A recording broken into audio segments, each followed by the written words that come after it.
Hello, everyone. Good evening. Happy Sunday, wherever you are. Today, I just want to take a moment to talk about something. I know I will receive heat for talking, but still, it's important that we talk. We're talking about the absence of the clergies in the emergence of Africa. The clergies in Africa has completely ignored their role in the emergence of Africa. Well, better still, what is the role of the clergies in the emergence of Africa? My dear people, if we look through the history books, we will see that Europe was able to rise to the to Europe's supremacy, or to being the supreme being and colonizing almost every part of the world because of the role that the church played. In Britain, for instance, it became a time that the Pope could call people out and punish them for breaking the laws. I'm not talking about the laws of the church only. I'm talking about ordinary laws, laws of the citizen. If you break the law, you get punished by the Pope. The Pope could punish the king because they have this power. And today, the church still has that power. Religious institutions still have those powers. But what are they doing in the emergence of Africa?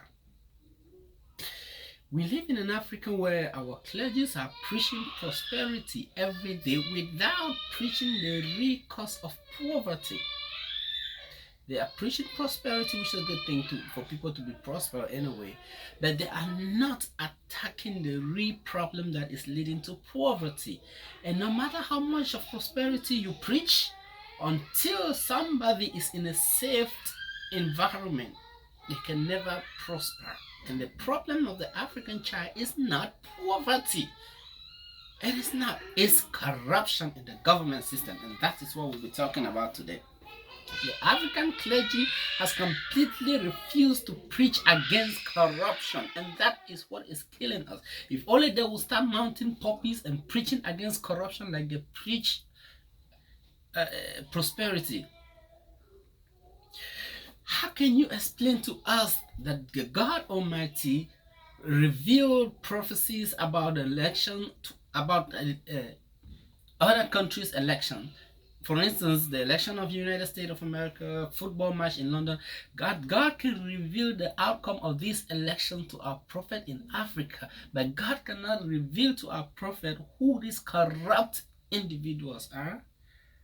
Somebody is trying to mount the office of a governor or president or mayor with a very ill-fitted agenda, with a very filtered, corrupt agenda. And the church is praying for those people. And the church, God is revealing it to our prophet, but they are not speaking out because they are so scared to talk about corruption. Let me say this. The church is there to guide the people of God through prosperity. The church is there to guide the people of God. And if the people of God has a pandemic, something that is killing them, and the church is not talking about it day in, day out, then the church has failed. So the clergy in Africa in general has failed. And I don't know why the clergy has failed us. I don't know why the church does not preach against corruption. They say it as this is a joke. They just mention it as if it doesn't even matter. But the truth is that 80% of African problem comes from corrupt leadership and corrupt governments in place. But nobody is talking about it. Are we just serving a God that ignored us? It's just don't phantom the thought that somebody is able to prophesy to you who is behind your success, who is killing you, who is behind you not being able to have a child and all of this, who will win the next football match that is coming up in 2 weeks, Chelsea versus Arsenal. They will tell you who will win the election between America versus the Republican and Democrat, who will win. But right in our nose in Africa, we cannot tell, we cannot prophesy who a corrupt governor, who a corrupt president is. We cannot even call them out by their name. And until the church begins to call out corrupt leaders by their name, we are just serving God. We are preaching for somebody else. Until you begin to call out this corrupt leader by their names, until you begin to call out these corrupt regimes by their name, we are preaching for somebody else and not for us Africans. How can we so much ignore something that has killed us so much, and we are only preaching against something else, something else, something else? We preach about marriage as if it's the only thing that the world needs, that Africa needs. We preach about alcoholism as if alcoholism is the only thing killing Africa. We preach about fornication as if fornication is the only thing killing Africa. These things are just minor things. It is okay to preach against alcoholism. So it is to preach against corruption. If you can mount a puppy and preach so much against alcoholism, let us be able to mount a puppy and preach so much against corruption in the government system. If you can mount a puppy and preach against adultery and all sorts of sins, you should be able to preach against bribery and corruption, which is killing Africa. People of Africa deserves they deserve for the clergy to start standing up and preaching the truth in their pulpits. Some of these preachers have like thousands of followers, millions of followers. Do you know what it means if you just tweet what is going on? If you just tweet about corruption,